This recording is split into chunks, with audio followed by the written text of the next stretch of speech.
My question's probably been answered 3 times. So, and frankly, I can't remember exactly what I wrote, so I'll sort of speak from the cuff. Talk about the honest no. Talk about giving and receiving the honest no in terms of exchanges. I just finished business school, and thank God this is a totally different learning experience than what I learned in the classroom. So perhaps talk about exchange and how to give and receive an honest no in business dealings and maybe romantic relationships also. So the actual question is, what is there anything in this world that I ought to associate with an exchange, the way that that economics and business and profit making sort of teaching tells us that ought, like business, any sort of exchange in business. yes, Profiting. yes. Whether there's anything wrong with it? Or Right. How to deal with an exchange, perhaps Okay. without being, in a business dealing, without being taken advantage of Okay. or exploited. Yes. Whether it's business or something else, the question is always whether what I sometimes call the transcendent dimension is still operating in your life, while in the background of your life, while in the foreground you talk about business dealings with another person or whatever it may be. If the transcendent dimension is not there, then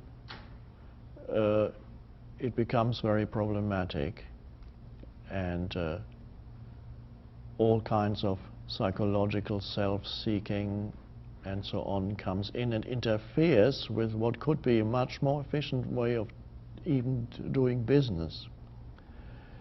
It's through self-seeking and seeking some advantage through the other that a lot of dysfunction comes into business. So there are always 2 levels.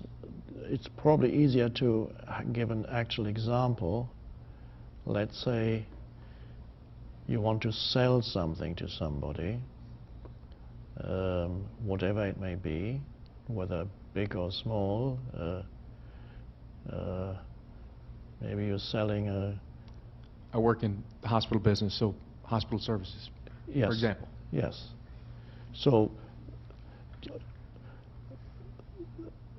you're always relating, there will be another human being there. You were talking about whatever it is on a practical level that needs to be discussed. You explain what you have to offer, and the other person listens or asks questions. You explain more.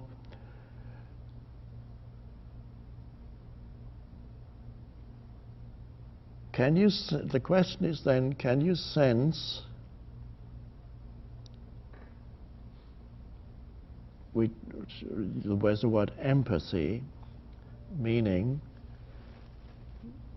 feeling your way into the other human being, to feel or to sense the consciousness that is that which animates the other human being. The consciousness behind the words, not what the person says, but the consciousness that enables those words to be articulated. In other words, the essence of that other person. Can you feel the essence of that person? But you can only feel that if you can feel it in yourself.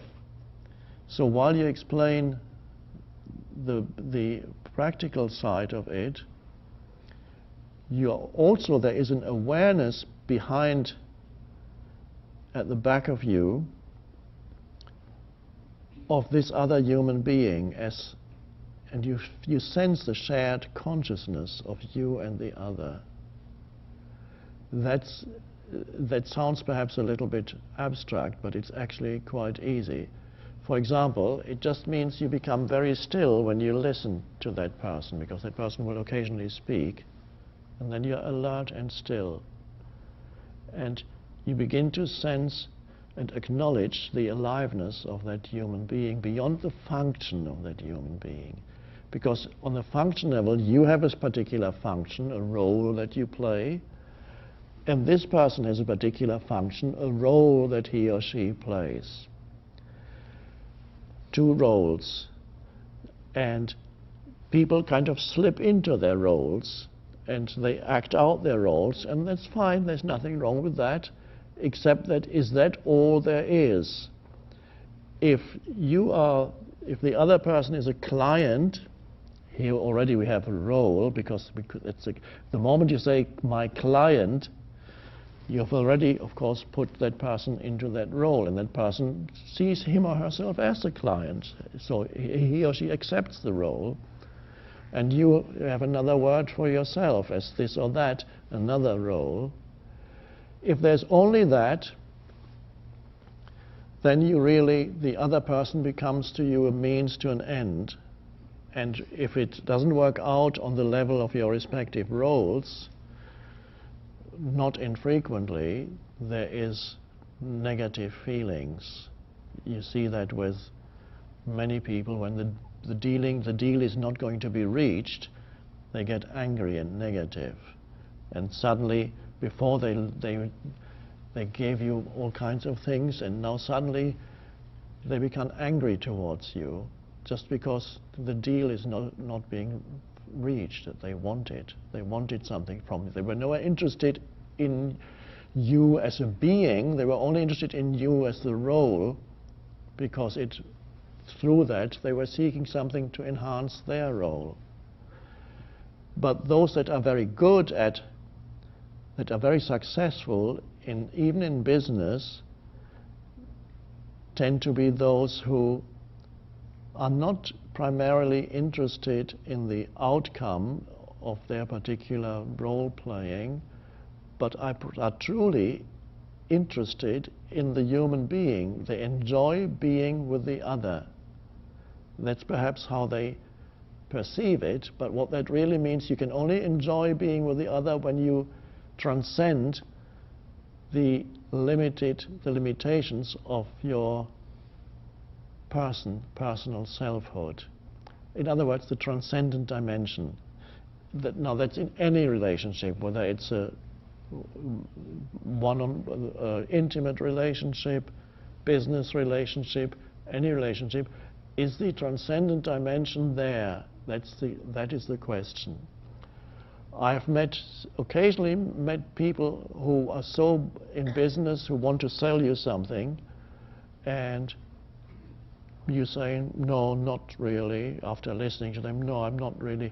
And they truly don't mind, because they love interacting with other humans. And it's often that finally people actually come back to them. They say, no, I'm not interested, I'm going to look at some other of your competitors. Fine, yeah, that's fine. Why do you have a look around? And they enjoy the interaction in the present moment without making you into a means to an end. So that's the question. Bring the transcendent dimension into the relationship, and also then the fear that they might cheat you isn't there anymore, because that's only, again, as we talked about earlier, the mind projecting itself, and being suspicious is an important part of the egoic sense of self. Suspect what are his motivations, what does he really want.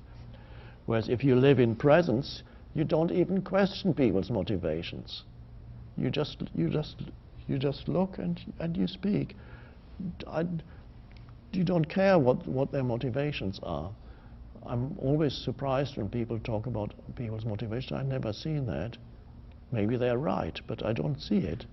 I don't want to see it. So in any human interaction, the two dimensions need to be present. You as the person playing your role, yes, but you are not confined, your consciousness is not confined to that role alone. There is some free consciousness left, so to speak, the unconditioned in the background, and you sense that. And then that is you beyond the role, you as presence rather than you as a person. And also the other, there's the other as a person with his role, and then there's the other as consciousness. So whenever you look at a human being, first you look at the physical. And usually when you're in your mind, already the mind will judge the physical. And then the next is what you see is the psychological self of that person, what the kind of how they speak, what they say, and you look into that, and so there's the physical form of the person, and then you see the psychological form of the person. And usually that's where you get, most humans get stuck there. They see this physical and the psychological. And in themselves also they identified with their physical body and their psychological form identity, I call it. So they relate only to form, roles, bodies, egos, form identity. Essence identity is the transcendent. So in any situation, can you sense your own essence beyond the person? That's presence. That's the question. And while you are interacting and conducting your business, if you can continue to sense your essence while you talk about the products or whatever it is, your attention is not totally absorbed by that. And then the strange thing happens, people love you because they feel so good in your presence. Maybe not everybody, some may not get it at all. They're so identified with their mind that they don't get it at all. But most people have a little bit of an opening where they can sense that you are present. They don't have a word for it. What they register is that they like to be in your company. And so I experience that occasionally. I visit an accountant, and always we love, I have no idea what the accountant is talking about ever. So the moment she opens her mouth and talks for 10 minutes, I haven't understood a single word. But the interaction is lovely because I go there and look at her and we talk about the weather, how was the weekend, but there's more than the words. There's a meeting on a deeper level, and while she talks and I don't understand, I'm just present. I don't even try because I know I won't understand it. Just presence, and we have wonderful interaction. She loves hearing from me, and there's just one example of bringing transcendence into ordinary situation. So I believe if I became a second-hand car salesperson, I would do very well, because I don't care whether they buy the car or not. I'm just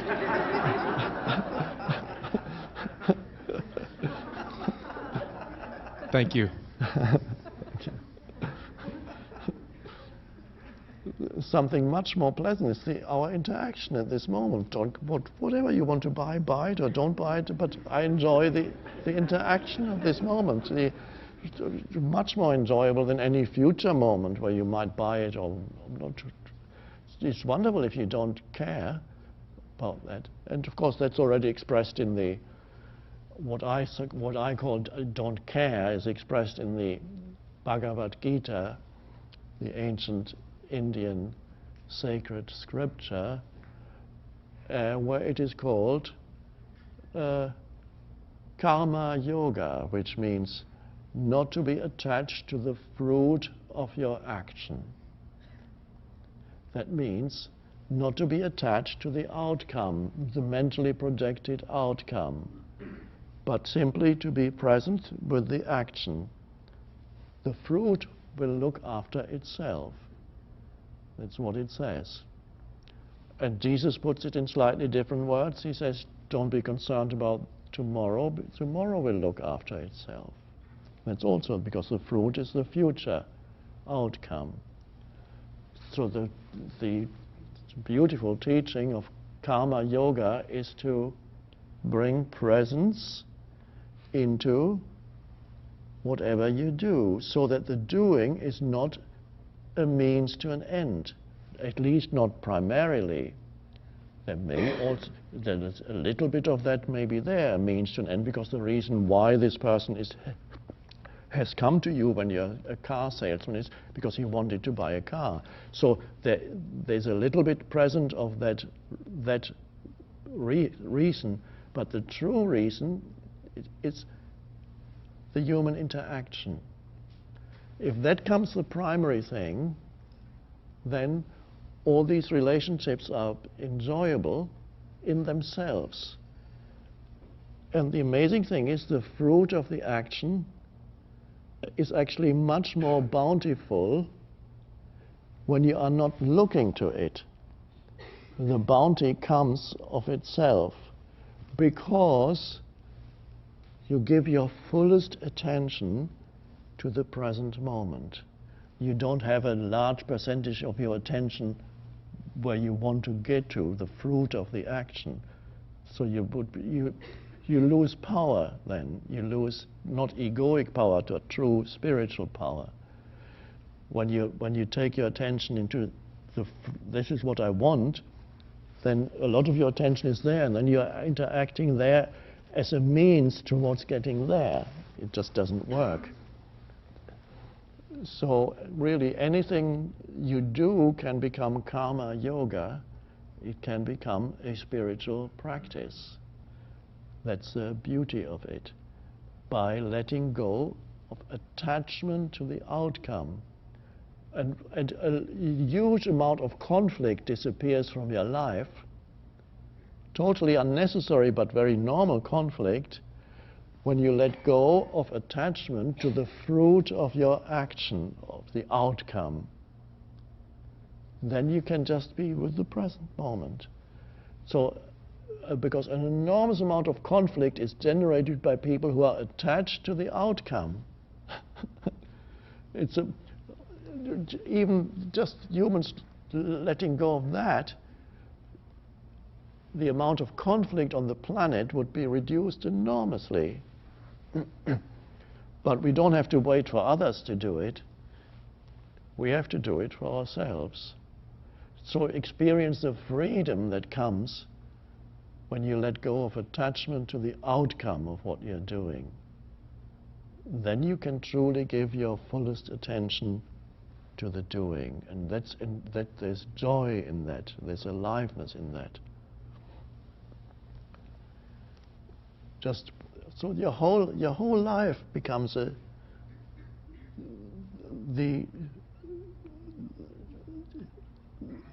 it's the spiritual practice. Your entire life then becomes the spiritual practice, and it becomes increasingly present moment centered. That's where the power is, and it's in you, but it's not of you, not the form of you. Just wonderful. So happy practice. And when things arise, negativity and upset or whatever arise, often you may ask yourself, am I attached to the outcome here, what I want to come of this situation? Or am I giving my fullest attention to that? The moment you're attached to the outcome, ultimately you suffer. You suffer. And some people still need that. They're not ready to hear let go of the attachment to the outcome. They're not ready to hear it yet. They need a bit more suffering. As long as you need suffering, you'll get it. For many people, suffering is their spiritual teacher, and eventually it awakens you. When you've suffered enough, you say, oh. And then at that moment when you're ready to not suffer anymore, you've had enough of it, something comes into your life that shows you another way. It could be a book, it could be something you overhear on the radio or television, a comment, or you meet somebody who says something, or you walk in a bookstore and the Power of Now falls off the shelf as you walk, which actually happened to one person who told me that story. She walked in and the Power of Now fell off the shelf and she picked it up, and it changed her life.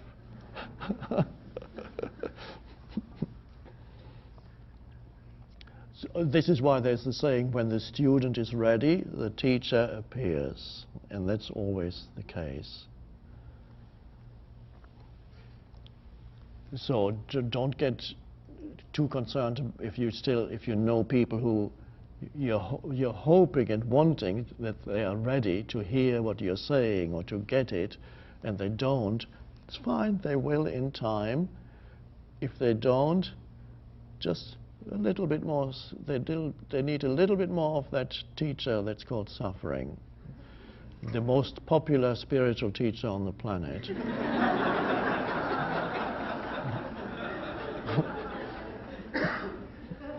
The great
guru. No doubt about that.